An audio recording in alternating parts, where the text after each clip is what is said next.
Content over everything. Bismillahirrahmanirrahim wa salatu wassalam ala Rasulullah. Hi and welcome to the non-Muslims. Please forgive me because it's very hard for me to speak. I'm very ill. But I just wanted to address this topic of people saying, is Tommy Robinson racist? Or he's never said anything racist and so forth. Nowadays, we live in a time where all these groups like EDL, National Front, BNP, Britain First, they're not actually going to say the word nigger or the word gollywog or black bastard, excuse my French, because we live in a time that is politically correct, so you can't really say that if you have a movement or a political party. But the new racial slur is immigration. Yeah, so the whole thing is, when you grow up in London nowadays, when you hear the word immigration, you don't think of a white person from Australia, or a white person from Italy, or a white person from Europe, or from Norway or Sweden. When you think of an immigrant, you think of a Pakistani, an African, an Asian, a Jamaican, an Algerian, or Moroccan. So even though people nowadays, they're not going to use the word nigger, they're not going to use the word gollywog, they're not going to use the word black monkey, now they're going to use the word immigration. And when you think of immigrant, like I said, you don't think of white hair, blonde hair, sorry. When you think of the word immigration, you have a picture in your mind.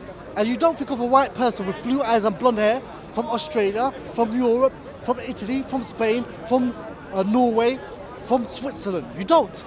You think of these half-human people from Africa, Pakistan, India, Jamaica, Morocco or Algeria or Syria. So people know they can't just say nigger no more, so they wrap it in immigration. And look all these parties, whether it's Nigel Farage and UKIP, Nick Griffin, BNP, Paul Golding and so forth, just look at their supporters. You may find one black sellout amongst them, but the vast majority is just white people.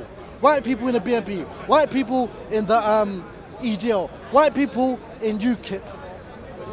And everyone knows, that's how I don't know how these black people sold out for fame or money or whatever it was, because when you grow up in the ends or council estates, most of us grew up in working class or middle class, yeah? Your next door neighbour is Asian, black, African, Jamaican, Algerian, Moroccan. You know what I'm saying? Maybe even Polish, even white people, yeah? So the whole thing is that you know that immigration and these parties, that main and primary problems is immigration, has nothing to do with your life. Because you mix with each other, you borrow sugar from each other, you take each other's kids to school. And you know that the main reason why you're in this country is because England or America have a bond in the past, they either conquered, colonized, yeah, or bombed the hell out of your country, and now your country is messed up. And that's why the Africans are here, and that's why the Jamaicans are here, and that's why the Indians and Africans are here. There used to be a group in the old days, and this is why I don't understand why Big Bro, Clam and Sarah sold out to these people. There was a group called the National Front, NF.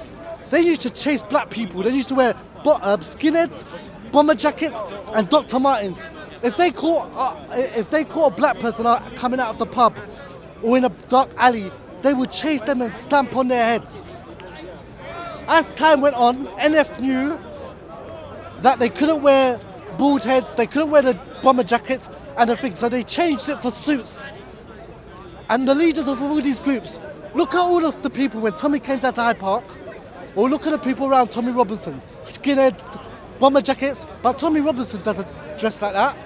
Why? Because he knows if he has the skinhead and a bomber jacket, people can see he's a racist. Look at Nigel Farage. He's a racist. You're not going to hear the word nigger, you're not going to hear the word gollywog, you're not going to hear the word black monkey. But because he has a nice suit and stuff, I'm supposed to accept him. Same thing with Paul Golding. Same thing with Nick Griffin. They are all racist. And the fact that you said, Tommy, that whatever I said racist on TV doesn't make me think you're not racist. It just lets me know that you're careful about what you say on TV so you don't get caught out. But the fact is this. You can't say nigger no more. You can't say black monkey no more. You can't say gollywog no more. So you say immigration. And when you think of immigration, you have this picture in your head of these zombies and these animals trying to get over the border. These Africans, these Pakistanis, these Syrians and so forth. When you think immigrant in your mind, you don't think of rich white people from Spain and Italy and France. And whenever you think immigrants, you don't think of people from Europe. And when you think about border control and immigration, you never think of European people. And I'm not a racist. My religion is against racism. Allah says in the Quran, we created you in different tribes and different nations to recognize each other, not to curse each other. The Prophet, our Prophet Muhammad, peace be upon him, said it in his last sermon, and he gathered all the Muslims up. And because he was living in a society that had a disease in its heart and mind and suffered from racism, he clearly said, and he started off with Arab. He said, Arab is not better than non-Arab. And non-Arab isn't better than Arab. And he said, white isn't better than black, and black isn't better than white. And the reason why he did start off with saying non-Arab isn't better than Arab is because the Arabs were the majority and they were racist to the non-Arabs. And the reason why he said white, yes, is not superior to black, and he intentionally started off with that, is because it was the whites that were racist to the blacks. And also, so I mentioned in the Quran that it's against racism, and if you're a Muslim and you're racist, you have a disease in your heart. I don't care how good your Arabic is, you have a disease in your heart and your mind, and you have to get rid of it. Not only did Allah say in the Quran that we created you in different tribes and different nations to recognize each other, not to curse each other, the Prophet said, as I said, that Arab isn't superior to non-Arab, and non-Arab isn't superior to Arab, and white isn't superior to black, and black isn't superior to white. Not only that, from the Salaf, the first 3 generations, the Sahaba, the Tabi'een and Atba Tabi'een, the Prophet Muhammad said that when you pray as Muslims, black, white, rich, poor, you should pray feet to feet, ankle bone to ankle bone, shoulder to shoulder, and that if you don't, Shaitan will cause your hearts to differ. Me become racist. Me, you won't be united. So if you're in a mosque and it's time to pray, you should pray feet to feet and shoulder to shoulder. Black, white, rich, poor, businessman, road cleaner. Because at the end of the day, if you're truly praying 5 times a day, feet to feet, shoulder to shoulder, you can't have racism still in your heart. But if you don't do it, it shows you're racist. And don't give me there's thick difference of opinion. The Prophet did it, and the companions did it, and you're not better than them. So anyway, my point is this: you would never hear Tommy Robinson, yeah, say nigger, say black monkey, say gollywog, because you can't say that day and time now. And you would never find Tommy Robinson in a bald head, in a bomber jacket, and Dr. Martin's like all his followers and his security. Because he knows he's not going to get anywhere like that. Neither Paul Golding, neither UKIP, Nigel Farage, look at all the leaders. They're all dressed in nice suits or in casual Stone Island gear to fit in. So what I'm trying to say, you're not going to hear them say that. But the fact is this, as a black person who grew up in London with next door neighbours that are Jamaican, African, Pakistani, Indian, Moroccan, Algerian, there's no way you could be security for Tommy Robinson. How? Because the whole thing is, you remember the time when there was NF chasing you down the street with bottles coming out of the pubs trying to rush you, and all of these people, the main goal of their manifesto is immigration. So I would ask people like Sarah, Big Bro, and Kalam, how did you grow up in the ends? If you grew up in the ends, I don't know you. How did you grow up in a council estate? How did you grow up amongst minorities, yeah? Mixing with them, being with them, buying sugar for them, then picking up your kids from school. And then you link up with this guy. There's no black guys in his entourage. His main issue is immigration. The only reason why your mother was here, Kalam, or Sarah, or Big Bro, in this country is because of the British Empire conquering Africa, conquering Jamaica. conquering India or Pakistan, and you had to leave your country because they had empires before and England mashed it up. So the only reason why immigrants are here, the top three reasons why immigrants are here now, is because the British Empire mashed up their country. Either they conquered it, or they colonized it, or they sold someone weapons to bomb it. So when you see an Asian person in this country, on the council state, or an African person, or a Jamaican person, and you're all struggling, single parent families, and you're all trying to make the best of a bad situation, no one that's connected to the streets, connected to their people, connected to minorities could ever be security or run after him. Oh, Tommy's there, click, click, click, Tommy's there. Be the first person to shake their hands. Do you know why? Because the reality is, if a political party or movement, whether it's BNP, NF, EDL, or whatever their name is, Nigel Farage, Tommy Robinson, Paul Golding, Nick Griffin, their primary force or their primary goal is to get ethnic people out of this country. And let's just say they were successful in getting the Muslims out. Who do you think they're coming for next? Let's just say, which is ridiculous, that they got every Muslim out of this country. Do you think EDO are going to disband? Do you think UKIP are going to disband? Do you think BNP are going to disband? No, they're coming for the blacks next. You think they're going to get the Muslims out of the country and then stop? Wallahi, I swear by God, I don't know how someone who grew up in this country, and these brothers like Big Bro, Sarah and Kalam, you're old enough to know NF, National Front. You're old enough to know there used to be people that walked around with skinheads in bomber jackets with Dr. Martens on that chased black people down the alleys and bottled them. You've got no excuse. And yet you aligned with someone's that prime goal is immigration. And like I said to you, because they can't call black people niggas no more, or gollywoods, or monkeys, they use immigration, and immigration is now a racial slur. Because we all know when you hear the word immigration and border control, you're not thinking about immigrants from Australia with blonde hair, blue eyes, or people from Italy or Spain or Europe trying to get into this country. You're thinking about Africans, Pakistani, Indians trying to force their way into this country. These half-human zombies trying to come in there. And the fact that these brothers, Sarah, Big Bro, and Kalam brought this thing about immigration just shows how much they sold out. I'm being honest with you, I work in security. And I've worked on many different sites.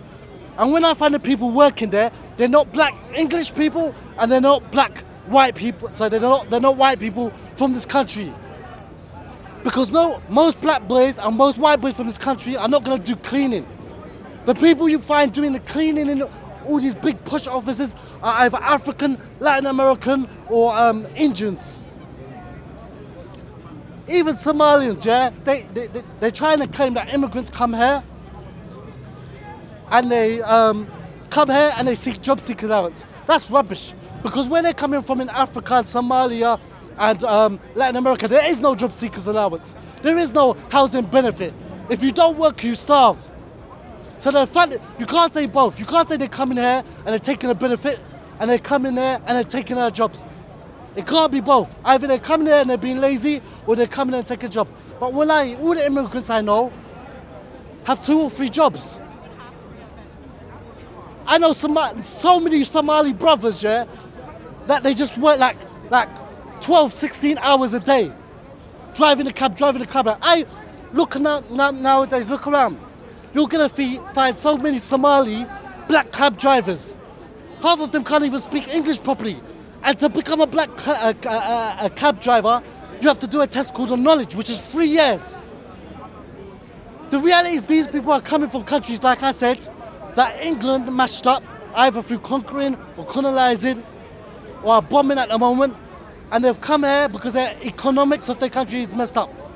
And they're coming here to provide for their families. So they're not waiting for that £80 or that £90 every 2 weeks and then sending it back home to Somalia. What's that going to do? Or Africa or Asia or Pakistan. They come here and they work 2, 3 jobs. And they're always working. So it's a lie that immigrants are coming here and just chilling. So my point is this, yeah?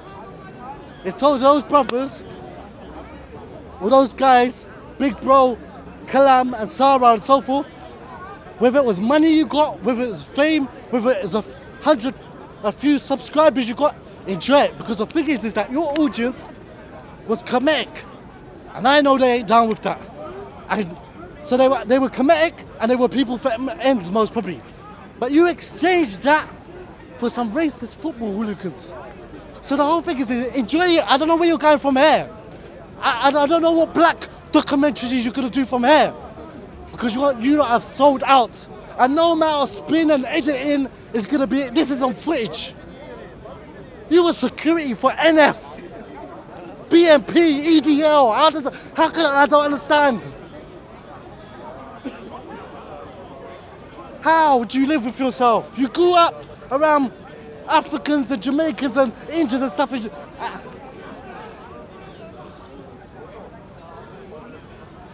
So anyway, I hope it was a big check. I hope you enjoyed it, but you know what? I may not be the most intelligent person in the world, but I have principles. And I'd rather have a few subscribers and be able to sleep at night and look at myself in the mirror and know I didn't sell out. What are you going to talk about now? You're going to talk about Kemetic civilization and racists in London? Like, who's your audience? Who's your audience? Can I ask you a question? I'm going to wrap up now. So all I would say to you is that at the end of the day, look, the reality of the situation, as minorities in this country, we live together. We grow up, we go to school together. We borrow sugar from each other. We take each other's kids to school. And we can't let no NF, BMP and so forth split us. And I say, if you're a racist Muslim, get out your heart. Like I said, Allah says in the Quran, that He created us in different tribes and different nations to recognize each other, not curse each other. The Prophet said that Arab isn't better than non-Arab, and non-Arab isn't better than Arab, and white isn't better than black, and black isn't better than white. And I told you as well to end that the Salaf, the best 3 generations at the time of the Prophet that came after him, he told them to pray black, white, Asian, African, European, feet by feet, shoulder by shoulder. And if you don't do this, that shaitan will cause your hearts to indiffer and let racism come between you. So if you're really Sunni and really want to follow the Salaf, pray feet to feet, shoulder to shoulder, black, white, and don't let racism come into Ummah. And wallahi, a Muslim with racism in them is worse than a non-Muslim, because we have the guidance of Kitab and Sunnah and a way of Salaf. Thank you very much. Go ahead. Do you think Muslims are being discriminated against in the work environment? I believe lots of people believe. As a black Muslim, before I was even Muslim, I was discriminated against. When I go in a lift, like I said, I work as a security guard, but when I go into a lift with a white lady, whether I'm in a suit or whether I'm just in casual clothes, she grabs her purse and I can feel her looking at me. Oh, because you're black? Yeah. Yes. As a black person, wherever you go, you're assumed to be a robber and a thief, no matter what you do. No matter whether you're in a suit, no matter if you're looking presentable, no matter whatever you do, you've got all these stereotypes against you. And the reality is most black boys work. Go into Sainsbury's, you see black people working. Go into JD, you'll see black people working. Go into Selfridges, you'll see black people working. The majority of black boys work. But we've got this stereotypical crap about us, yeah? And Muslims have it as well. So if you're black and Muslims, it's tough. But Muslims, yeah, they get discriminated. Why do you think these people, non-blacks or non-Muslims, still have this mentality that black people are all bad or all Muslims are bad? Why do you think they still have that in there? Because why? The reason why is this. The reason why Europeans, you mean? Yeah. The reason why Europeans believe that black people are criminals and so forth, and that Muslims are terrorists and this, is because England conquered nearly the vast majority of the world. So they spread white supremacy all over the world. If you go to Jamaica, you'll find pictures of a white Jesus. Now Christians believe that Jesus is God and the Son of God. So imagine you've got black skin, yeah? And you pray to a God that you believe is a white man. from Europe, you're gonna have an inferiority complex. And what is that? The music videos, all the music companies, black music companies, the rappers are black, but the owners of the company are Jewish. The owners of all the big rap companies are Jewish. And they portray the videos and this, that, and the other and so forth. Bro, you know, like recently there's been several adverts, advert campaigns, whether it's H&M or the other thing. Do you think they're intentional? It just seems like it cannot be a mistake. Some people think they can still get away with it. Some people think they're so smart they can still get away with it. It's blatantly supposed to be crazy, yeah. Monkey right? in the jungle. And the white guy had some big thing against it. Okay. Yeah, so I'm gonna end this video. Yeah. Bigavelli, I wait to start the next video. Come take over everything from your melody. Come, man, say it straight. Man, don't listen to BBC. Man, don't listen to I. It was claimed by two guys. Kalam, do you know Kalam? No, I don't know. Well, he's a guy he has a video called Titans TV. And there's another guy called Big Bro. He sometimes comes to a part of debate. He was a black guy. He was security for Tommy Robinson on the day when Tommy Robinson and his fans came down, followers came down. I saw something strange because Kalam said and Big Bro said that they were coming down and they were supporting Tommy for freedom of speech.